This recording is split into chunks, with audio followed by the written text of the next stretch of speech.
got a lot of units at the moment. £60,000 turnover. That's a huge business really that you've got now. When I started, I wrote my goals down. I wrote the goal 10 essays by the end of the year. I got that in 6 months. How much are you making roughly? Monthly turnovers around about 60,000. Half of that's profit. Damn, bro. Got to keep persistent. Persistence is key. It's £30,000 a month. It's no joke, is it? When you have to convince an agent to work with you, it's quite difficult getting your foot in the door. But once you've got one agent that sees it, then they'll start picking up the phone and saying, oh, we've got another landlord, and they'll start bringing you loads of deals. One of my studios is bringing back £2,000 profit, and I've never thought that was possible. Now I'm doing it. Asim, welcome to Winners on a Wednesday, brother. You've grown and scaled your portfolio super quick. You know, you went from like one inherited property, a couple of things that you've done in Pakistan, to now you're controlling £6 million worth of property. Yeah, last year's been crazy. It's changed my life, you know. I've had a lot on. It's been a journey, but it's been fun at the same time. I've learned a lot. When you came to the crash course, the £1 crash course, I think, if I remember rightly, you were like a bit skeptical and a bit unsure. I come twice. Yeah, skeptical was understatement, you know. Firstly, I doubted you. I doubted the whole process. I thought, you know, it's too good to be true, this, that, and the other. I come first time. And I just didn't have enough time to go into it and start putting things into practice. So I'll come again second time. I thought, you know, well, let's just do this. Yeah, get onto it, you know, actions. So yeah, it's been crazy. And you've done in 5 months, you've taken on how many properties in 5 months? Well, 11. We've got a few more. So we're in the 6th month now. So I've got about 13, 2 in process at the moment. Do you ever just like pinch yourself and think like, what the heck? Crazy. I look at the numbers now thinking, wow. I haven't even had time to, you know, proper concentrate on the numbers and do the back end stuff. And it's funny because now as well, obviously we get to know each other a bit and you've been doing some mentoring and things like that. But if there's someone that's new, that's just starting out, like now you're that person that's saying to them, like, oh, do this and systemize it this way. And now, you know, and it's crazy to think that when you first came to the crash course, you were the person at the back of the room thinking, nah, man, I'm not sure about this. And now you're actually helping others and putting people up. So just in the last week, I've helped, I sourced one property from one of my landlords out of my patch. So I sourced it, helping them bring it up. They've just had a 6-round booking. Just yesterday, I helped another academy member, Matt, he was finding it hard to close the deal. He was finding the deals, so I just went down there, bam, just closed it. And he shouted you out for that because he'd been banging his head off brick wall for a few months. He kept saying to me like, man, what am I doing wrong? What am I doing wrong? So no, I appreciate that. So just went and closed it for him. And, you know, when he gets that up and running, I'll be helping him through the process as well. That's so cool. It's about giving back. Where is your patch? East London and Essex. Okay. And that's where you live? That's where I live as well, yeah. So talk to me about, I mean, right now, how much are you making roughly in revenue or in profit every month? Monthly turnovers around about 60,000. 60 grand? Yeah, 60,000. Yeah. 60,000 a month? Yeah. From the 12 properties and damn, bro. Half of that's profit, so clean profit. So you're making about 30 grand a month? Yeah, just under. Mate, respect for that. That's insane. That's like an annual salary. Yeah. In a month. That's right, yeah. Talk to me through your business model. What's your model? So we do rent to service accommodation, whereby we get properties off the landlords on rent. So I'm not owning nothing, I'm getting it off rent. And we charge super rent, nightly rates. So for example, one of my studios, which was my first one, I pay the landlord like £1,000 a month, bang on, and £100 a night. You know, it's bringing back £2,500, £3,000, £2,000 profit, take out the bills. So jeez. Yeah, that's just on one studio. And it's quite a simple business model, really, isn't it? I mean, of course, there's a lot to running a business. There's all the nitty gritty, but the basic premise is then you're renting properties from landlords, giving them the rent that they want. Yeah. Long-term leases, but then you're getting permission from the landlord and making sure the property is suitable to rent it out on a nightly basis. Yeah. It's crazy. It's a crazy system. I've never thought that was possible when I was looking. Now I'm doing it. What did you think when I first talked about that strategy and talked about the money you could make? I didn't believe it. Did you not? No, I didn't believe it. I thought, it can't be done. But now I'm here. I'm doing it myself. So. That's incredible. And it benefits everybody. You know, the landlord's happy, their property's at the highest, and we actually push the value up of the property because it's not like a normal tenant where they, you know, wreck the properties or whatnot. We have to keep it to a good standard, otherwise our business model wouldn't work. I wouldn't be getting, you know, reviews and when we put it on the platforms. So yeah, it works. Everyone's happy. And it has to work for the landlord. And I think that there's a lot of landlords that don't like the concept. And you'll say to them, we want to rent it. We're then going to be renting it out on short stay lets.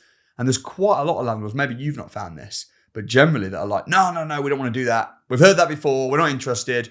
Where do you think that skepticism or those objections, where does that come from the landlords? I think it's just a lack of knowledge, and they don't see the value in it. You got to make them understand what the business is about, and when they see your portfolio, now it's a lot easier for me because I've got a lot. When they see my photos and stuff, what I do, and I've got reviews from landlords as well. They change their mind on things. Yeah. So I understand where they come from because some landlords they've had tenants and they've wrecked the properties and whatnot, and they're so negative. They think, you know, and they don't like people coming in and out of the property so much. Like we have check-ins and check-outs. Yeah. You have to help them understand how it benefits them. What are the advantages to the landlord renting it to you and getting their rent from your company versus renting it to a normal tenant? Well, we give guaranteed rent. We keep the property up to a very high standard, and they get their, you know, guaranteed rent on the date. Yeah. With the current market, we've actually been giving them more than the rental value. Right. So about £100-200 over, because we can afford to do that. Yeah. It's a couple of nights for us. So, and you know, that's how you turn them around and make them understand that this business is beneficial. So you're giving them more money. You're giving them a longer lease. Yeah. You're giving them guaranteed rent. And sometimes people say, how can you as a new company guarantee the rent? Well, you can guarantee the rent with a contract. Yeah. And if you don't pay the rent and you're a normal tenant, it's very difficult for the landlord to get you out. Yeah.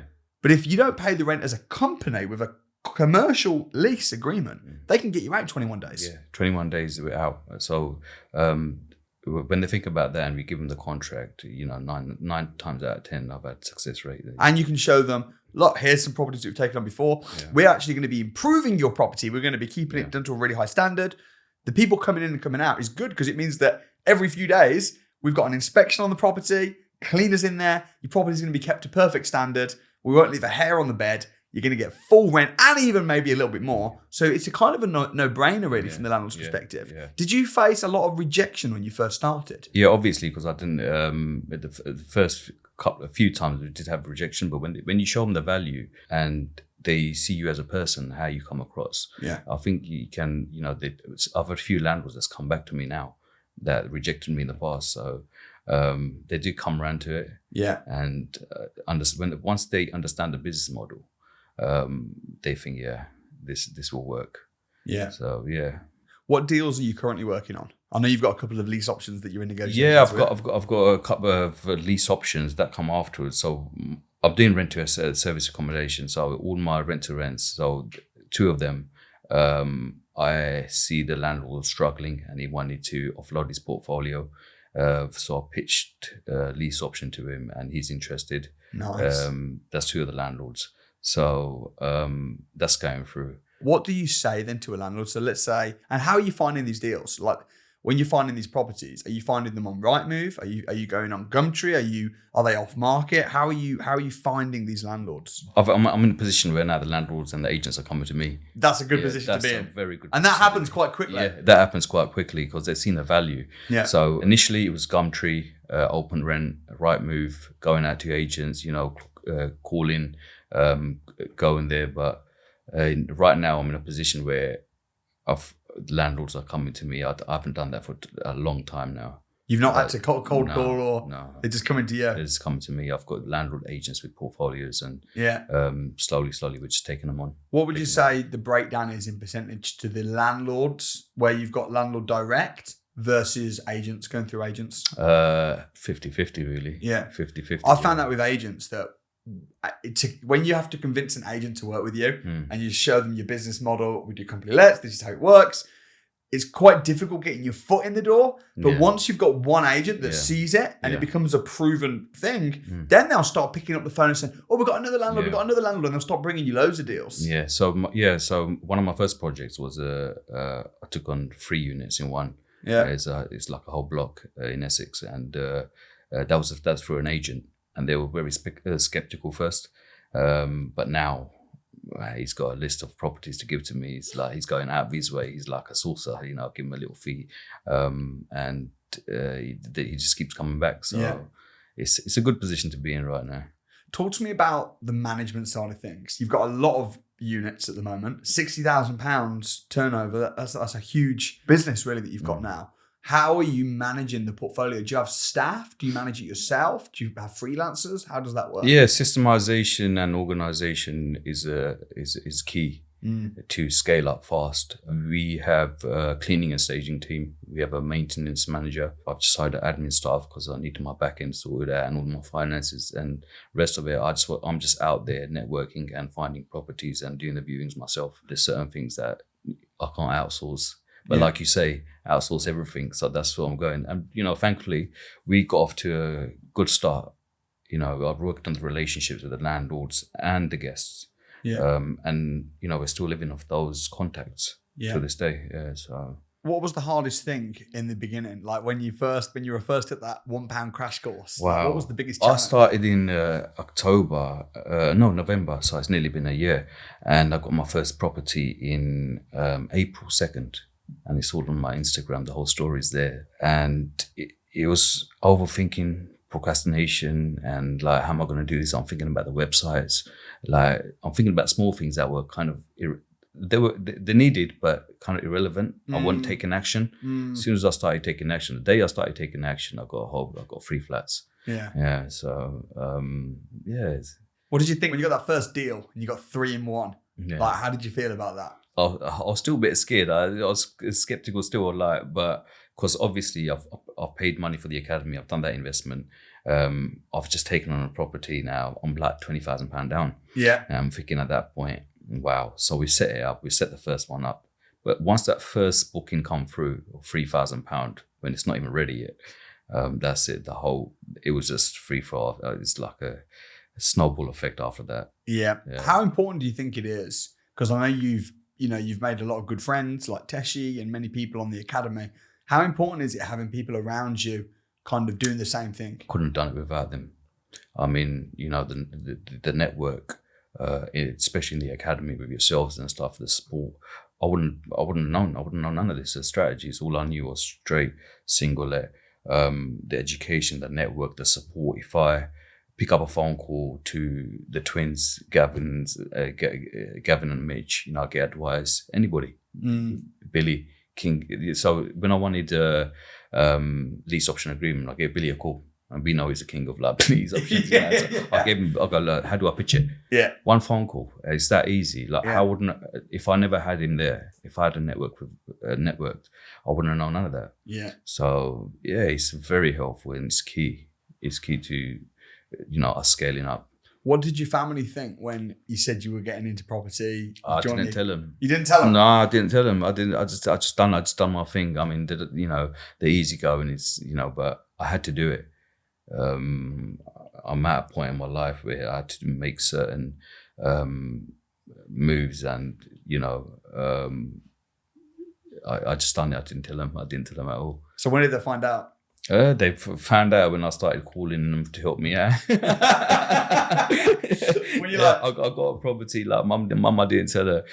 So, come and help me out, clean the property and stuff like that. Yeah. So now they got to know what's happening. What do they think now of what you've achieved? They love it. They love it. They enjoy it. They enjoy the process, Where does your drive come from? Because clearly, I mean, you might see you and think, oh, you're chilled out, relaxed, and you are, but you must have a crazy work ethic to be able to have achieved so fast what you've achieved, and you must have a lot of fire in your belly, driving you. I've got, you got to keep the goals high. You got to keep pushing those goals. For me, I want to make a generational wealth. I want to free my time. I'm working full time. I've got charities going on. I've got other things going on. So for me, this was about making my income passive. Mm-hmm. Yeah. So once that's passive, I can give time to other things and, do things that I want to do. And like you say, I want to be able to wake up after I want to be able to wake up. What did you say? I want to be able to wake up when you finish sleeping. Yeah, not when my alarm wakes me up. Yeah, something like that. Yeah, so I want to be in that kind of situation. So we're getting there. Yeah. We're getting there. I'm still grafting.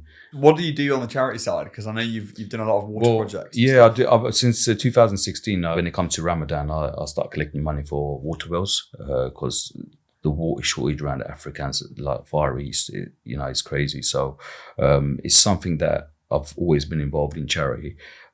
So I collect money and we build whatever collecting that month. We build water wells. So up until now, I've been involved in about 100 water wells. That's awesome. In Africa and Asia. So good for you, man. Yeah. So and that gives you a reason as well, doesn't it? Why to work hard. I know you've also you've sold a few deals, I think, as well. Yeah, I've sold 2 deals. Yeah, I've sold 2 deals. They're one in my patch, and it's from my own landlords that are coming to me, approaching me. Sure. And, was that easy to sell, or was it hard? Easy. How did you sell them? Talk me through the process of selling a deal. Well, I just called up, put it on the academy chat, called up on a few people. I sold it within a day. Yeah. It was such a good deal in Watford. It's a 5-bed house, nicely done up. We helped. How much do you make though? How much do you charge for a source? £3,000. And you do that a couple of times. Yeah. So you made about 6 grand. Yeah. But still, that's like half the academy money back. Yeah. How did you feel just after joining the academy? Did you feel like a sense of relief, like I'm in now, or were you still skeptical even after you joined? Mixed reactions, because with me it was more about time. It was how am I going to have time to do this? Yeah. I took a few months off work for other reasons, which helped me study and learn all the whole process, get compliances and stuff in order. And it still took a few months of thinking and finding and this and that. It was a hard, you got to keep persistent. Yeah. Persistence is key. You got to keep trying. Something will give. Yeah. And that breakthrough will come. And when it comes, and I knew when that breakthrough comes, I'm not good. There's no stopping me. Yeah. And then I think it was the 3rd deal or the 2nd deal. Oh, after my first deal, I got 3 apartments straight away. And you said in the WhatsApp group, when it rains, let it pour. Yeah. So I'm just letting it happen. It's so true, because there's a lot of people that get a few deals and they might be making a couple. How much do you make off of those 3 deals? We make £8,000 profit on those 3 deals. 8 grand. Yeah. A lot of people would almost semi-retire off of that. Yeah.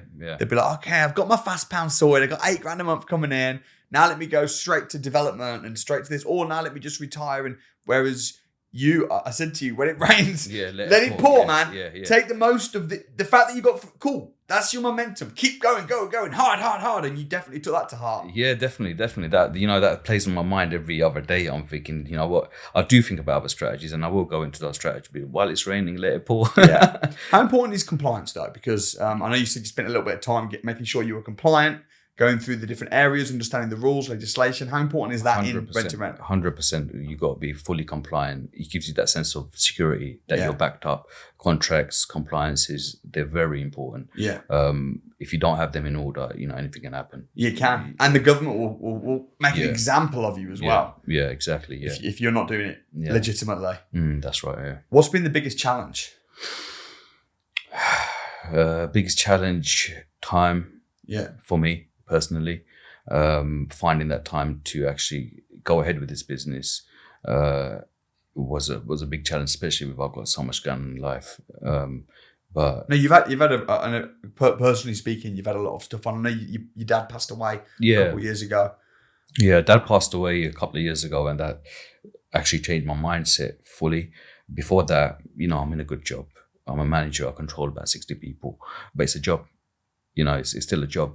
I still have to answer someone. I still have to wake up on time, and I want to be able to do what I want to do when I want to do it. Why did that change when your dad passed? When dad passed, I'm the oldest, the siblings. And when dad passed, I felt I've had to step in his shoes. Yeah, that gives me a lot more responsibility, taking care of my mum, the rest of the family, and I needed time to do that. So me being at work, it just didn't cut it anymore. Although I was content before that.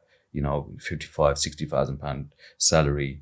It's not bad for a job, going off 2-3 holidays a year. But now I need to think about the rest of the family and create that generational wealth and make everybody comfortable. Yeah. Yeah. Are the family doing property now as well? No, not Not yet. Not at the They moment. probably will do. There will be. Why make 60 grand a year when you can do 60 grand in a month? Yeah, 100%. Yeah, why? I'm the kind of guy that was like I'll show you rather than talk about it. So if they see me do it, they will be influenced. My brothers are asking me already. So where I can, they will slot in. And I think confidence, in my experience, confidence comes from knowledge, and confidence comes from actually results. Yeah. When you get your first deal and you see the cash flow coming in, your Yeah. confidence shoots up, and then obviously you're going to perform better. Yeah. You just got to take that and just slide with it. Just got to keep going, and that's what we've done. How did you justify investing so much into yourself before you started growing your portfolio? How did you justify that decision? I've had to. It's education. I've had to pay. You got to pay for your education. You can get educated, but to have like the academy, we've got mentors in place. We've got the network. We've got yourself to have, and it just makes everything easier. Once I thought of that, and I thought, this is the right place. This is the right environment to be in. You've got to be in that environment, and to succeed. If your environment is winners, you're gonna win. Exactly that. Yeah. Exactly. So you've got more chances of winning. You just got to take action. And you've made it so easy for us. I mean, all the contracts in place, I've got them on my phone. I could, just like send a contract there and then. Normally, on a normal circumstance, where would I find that contract? Where do I go to a solicitor? Where do I, we've got everything on the portals. Yeah. So, and when you work hard at the same time, yeah. Have you had any nightmare guests or nightmare properties? I've had the wreckage. Tell me about it. What happened? In my apartment, she was a guest. She was there for a month. She paid me £3,000. And when she left, the place was a wreck. I mean, she's broken everything. And on top of that, left us a bad review on Airbnb. Damn, why? I don't know what it was. I don't know why. She I keep relationships good with everyone, and she was good, but I don't know. How did you deal with that? She left a bad review. She flew off. She was from another country. She flew off, and we told her this is the situation. And we just went through Airbnb, so we're protected in that sense. We got paid back all the damages. Her review got taken off. So it was all good at the end. Nice. That's good, so got the maintenance guy go and fix it all up. And Airbnb just reimburses you for everything? Reimbursed you for everything. That's good. That was like we turned it around in a couple of hours. Luckily, that's why having your teams is very important. So the cleaning team, the maintenance team.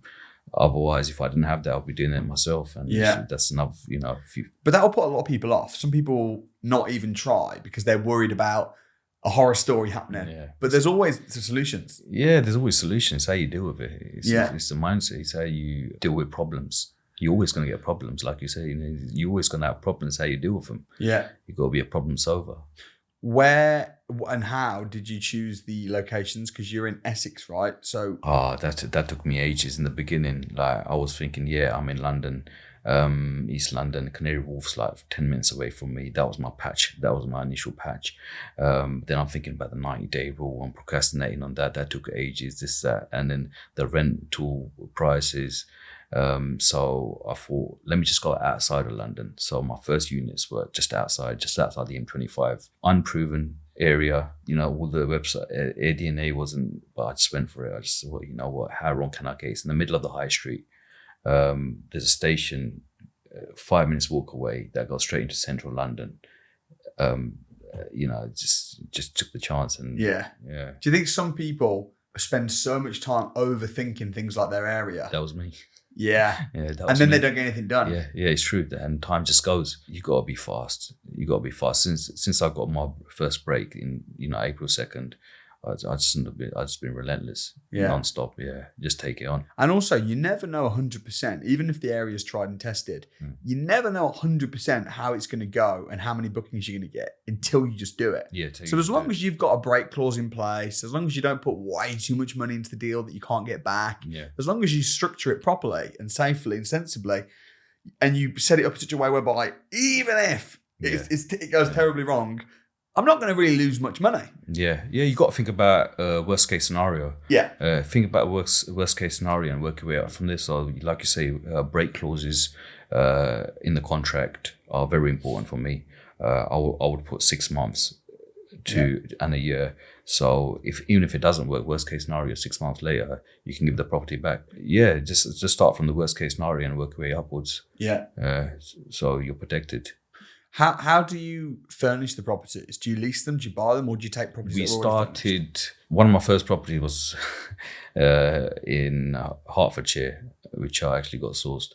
And I spent so much money in there. It was my first one. Yeah. I bought, like a sofa for £400, which I could have picked up £35 later on. I realized on Facebook Marketplace and stuff like that. That was in the beginning. I spent a lot of money. But now we got companies that come and deliver everything. Because we're in that position where I just want to be hands off. So paying that little bit extra, we pick what we want. Beds, furniture, TVs from one company, and they just come and deliver it on the day or the next day. Nice. How do you work out how much profit you're going to be able to make in a deal? Or how do you work out if a deal is good or bad? Because I'm sure there's some properties that you come across whereby the landlord's up for it. It seems great, but you do the numbers and you think, I don't think this is going to work. Yeah, there has been properties like that, but then you got to check the market. The rental, we try reducing. I haggle everything down. Unless you know you're going to make a fortune, then you'll pay extra. Yeah, and then you check the nightly rates of what's going on around the area. London. You can't go much wrong, and especially right now, there's so much demand. Because what's happened is we've worked out that the hotels are fully booked with people that are homeless and that are looking for accommodation. So there is a market there. So most of the hotels around London and around are with people that are looking for temporary accommodation. So where do people go that come for like 2 night stays or for a holiday or visiting? They're going to come to us. Yeah. Have you had any tenants that have not paid or any guests that have not paid and have refused to go? No. Haven't had that? No, nothing yet. No, we're protected like that. What would you do if a guest refused to pay?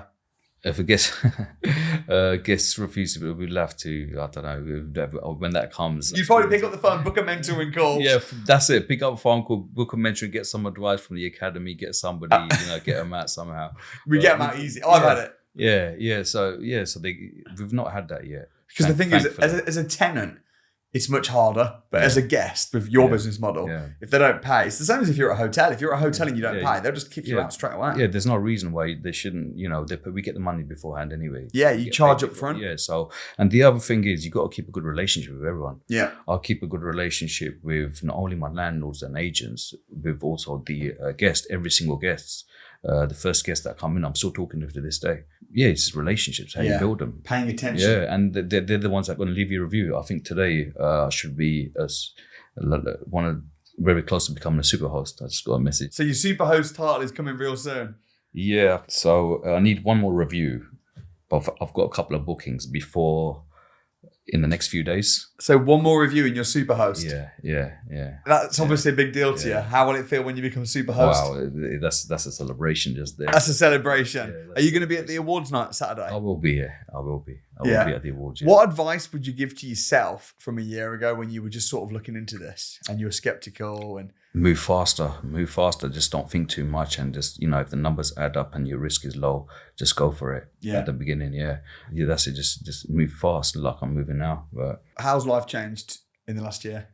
Life's still hectic in terms of finance. Yeah, I'm more. It's £30,000 a month. It's no joke, is it? What are you doing with that? Are you whacking it away? Are you investing into property? Reinvesting. I mean, we're putting £10,000 aside for bigger projects. Yeah. So I'll be looking at BRRs and stuff like that.